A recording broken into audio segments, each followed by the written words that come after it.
Hello mga idol, magandang araw. Yan, dito naman tayo sa bukid. Yan, buhay bundok naman tayo. Yan po yung ating tubuhan. Yan, maliban po sa ating saging, mayroon din tayong libangan na maliit na tubuhan.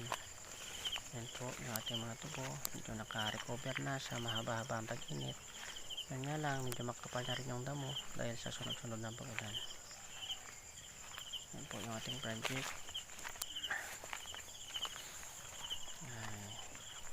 Nakapag-project na rin po tayo simula nung nag-resign ako sa Kalibo. Ito po yung aking new project at nagpapasalamat din po ako sa aking agency dahil binigyan ako ng trabaho na malapit sa amin. Ayan po, pundar din kami ng project tulad ng farming at napasalamat din ako sa aking misis dahil po napaka-supportive po. Ayan, napaka-supportive sa aking mga project tulad ng farming. Ayan po yung aking naisip, pagtatanim.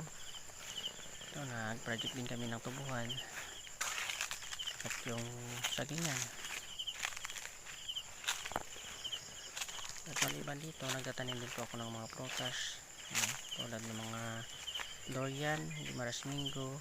Ayan, nag-order ako ng Gimaras-Mingo sa Gimaras. Nakapagtanim din ako. Meron din tayong niyog. Ayan. Yan po yung naisip ko. Mga prutas, niyog. Para habang tumatanda tayo, mapakinabangan pa ng ating mga anak balang araw yung ating mga tanim. At kapag tumanda tayo balang araw, pag wala na tayo trabaho at nakaupo na tayo, meron din tayong pagkukunan ng income. Ayan, sipag at syaga lang para sa pamilya mga idol. Yan po yung ating tubo. Ayan, hanggang baba yan.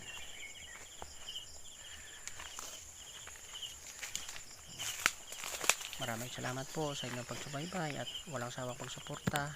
At sana isuportahan nyo ako hanggang dulo. Thank you so much po mga idol. God bless us all.